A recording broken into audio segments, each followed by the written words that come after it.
Welcome back. Is there a shift happening within the Republican Party? Many recent polls say that is the case in North Carolina. Catawba YouGov survey taken back in June shows abrupt shifts in how GOP-aligned respondents view themselves, particularly in how they align with President Trump.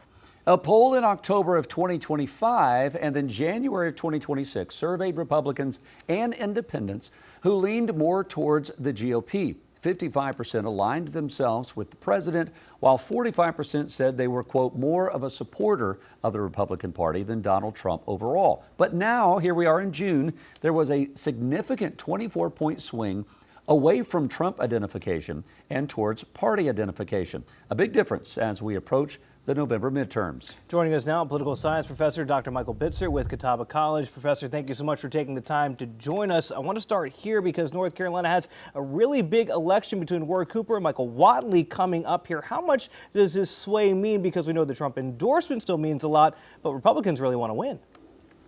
Certainly do. They want to keep the seat that Tom Tillis currently has. It would make it harder for Democrats to be able to get to a majority status in the U.S. Senate if Republicans were able to keep Tillis's seat. But this shift has really kind of been fascinating to me to watch the consistency over our past two polls, and now that dramatic 24-point shift does align with some things that perhaps the president's support is weakening, is perhaps softening amongst some core Republican voters, but they still tend to be Republican voters. They will be voting for Whatley. They will be voting for Republicans for U.S. House, for the state legislative races. But this shift is really interesting to kind of watch to see how it plays out. You know, when we look at TV ratings, we're able to kind of break it down. You can kind of find out exactly when people turn off watching you, what time of day, kind of what was the criteria when you see, the chart change. As you look at these numbers from last fall through January of this year to June now, were there things, clearly there were, things going on at the Trump administration that made some of these independents and some of these GOP voting people start to maybe distance themselves a little bit from the president, some of his decisions maybe?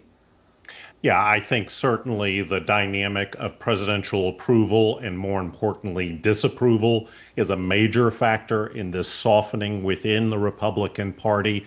Remember, the whole situation of economics, affordability has been with us for some time, but in the right after the January survey that we did, we got a new topic introduced, and that was Iran. And that had a significant impact as well on gas prices, the economy. So I think that this is kind of a natural test to kind of see what happened pre-Iran military conflict, post-Iran military conflict. And that's probably what is driving so much of this dynamic. The presidential approval ratings among those who are Trump supporters is still extremely high. Where it weakens and his disapproval numbers increase is in the party supporter, not as great as the overall population, but there is a significant chunk of folks who now say, I'm more of a Republican Party supporter than I am the president, and they are also saying, I disapprove of the president. And Dr. Bitzer, obviously we have a midterm election coming up in November. When you look at this data, what does it tell you about what this race might actually look like? Is it going to have an impact for Republicans or not much at all? Well, I think the big question for Republicans is, can they maintain the turnout advantage that they naturally have here in North Carolina? Usually registered Republicans are 5 to 6 points ahead of the statewide turnout rate. Democrats meet the statewide turnout rate. If that flips, if Democrats are more energized and mobilized and get out to vote, and Republicans are weaker in terms of the turnout dynamics, what we also see in the survey is independents are breaking heavily towards Roy Cooper. So that kind of classic dynamic being set up now could be the traditional midterm environment that we see in the past play out this year in 2026. Dr. Bitzer, one of the things that we saw when President Joe Biden was falling in terms of his approval ratings, that some Democratic candidates said, you know what, we're better off without you coming to campaign with us. You don't see that similar situation happening here in North Carolina where somebody would dare turn down President Trump's support, do you?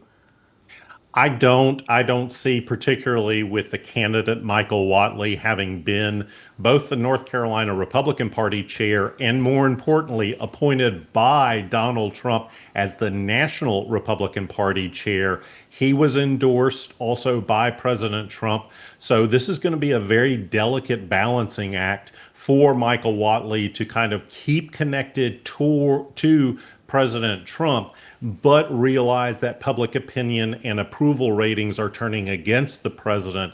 I'm not sure what the campaign strategy will be. We're in the middle of summer, so not a lot of people are still quite paying attention. But once we get to Labor Day, that's going to be the real test to see whether he has presidential coattails or the president becomes an anchor on Michael Whatley's candidacy.